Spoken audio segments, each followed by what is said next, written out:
What is up, DTube Steam blockchain? Today I want to talk a little bit about. So I was reading a news story about a Swedish hair salon that just opened up, and it was two immigrants that started it up, and after a while they got some threats that they had to pay a tax as a protector fee, and they got threats. Eventually they had to shut down the hair salon, and because they refused basically to pay. So because they looked at it logically, where okay, but we sort of need the money because this is our job, and if we pay you, then we can't pay ourselves, like we actually need a living. So I was considering this story, and that they had to close down because they refused to pay, and they got threats, and they got their windows smashed on the hair salon. And I was sort of considering this story and how it relates to a state, a police force, and even the military.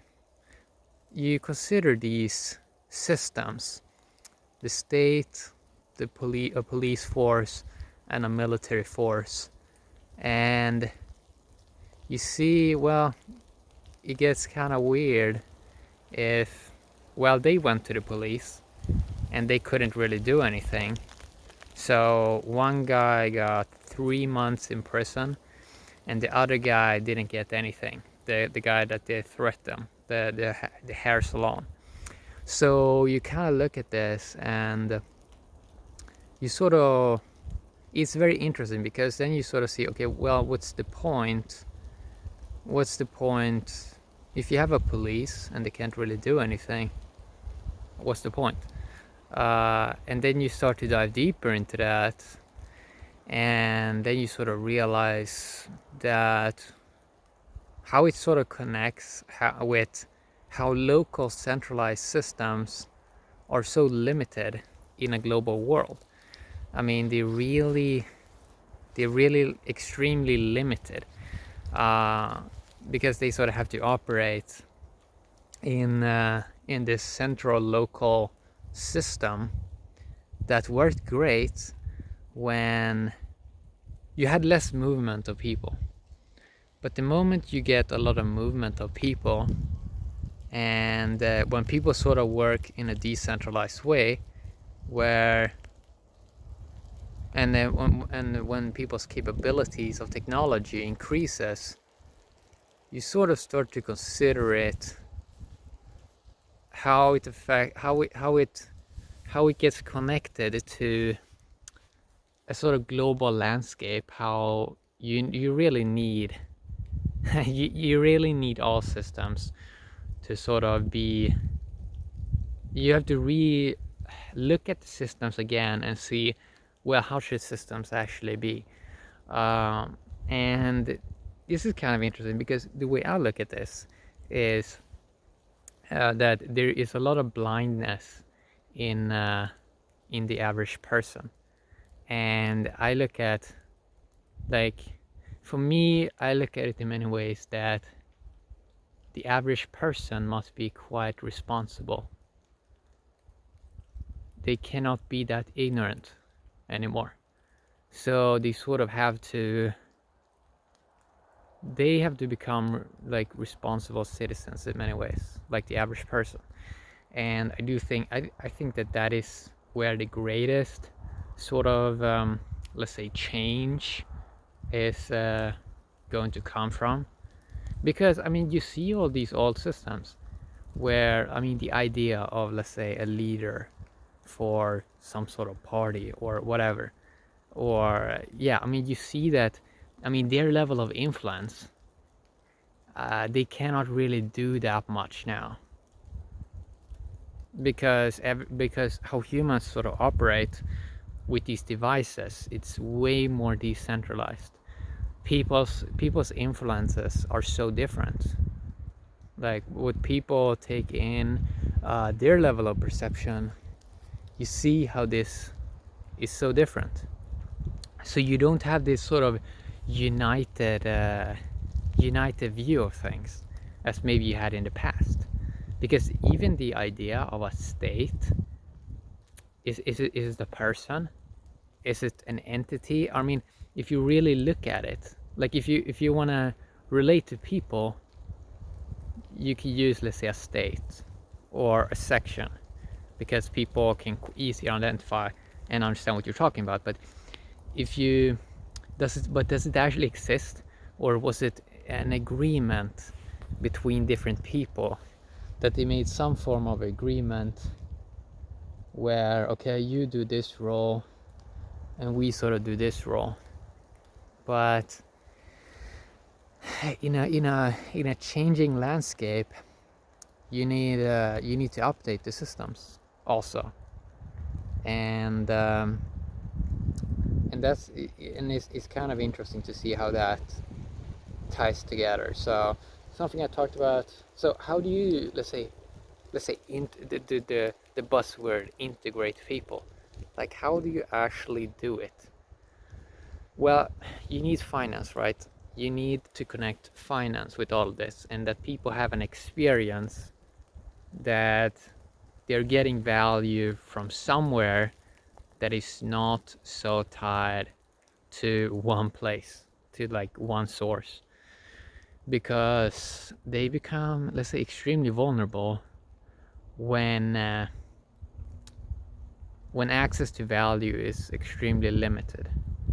When, let's say, a human being cannot, like, if they're being real, authentic, and so on, like, if access to value from that, if it's limited, eventually you run into run into these issues. So people need an experience of with digital systems where they see, wow, this is actually real value, and they can connect finance with people in a global landscape, and they more can see it from a win-win perspective, where, okay, so if you have billions on the same sort of system, you sort of get some form of integration or unity in the way where people are seeing real value, real flows, because this is really what people want, right? They want value, they want flow, they want real stuff coming to them in inclusive systems. So it's kind of interesting to sort of talk about this, because I mean, when I sort of look at discussions between different people, when people have arguments from both sides, it's very interesting, because, hey, I can see it from both sides. For example, a lot of people, they're are migrating to new places. The locals, they can have complaints. For example, the local citizens, they can, many times, local citizens, they can be very ignorant that their own countries are sort of producing arms and weapons, and that they're then not selling it to basically to other countries.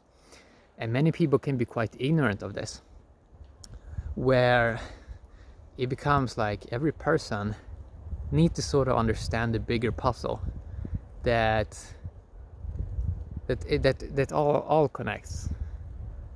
So it's not so black and white that always people wanna create it.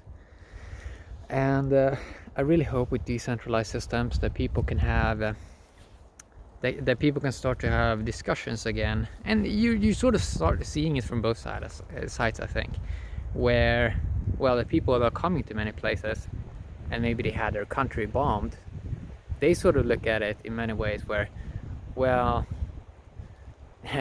your countries created the weapons and then they shipped it out, and then they sort of bombed those countries, and then you're gonna get like problems.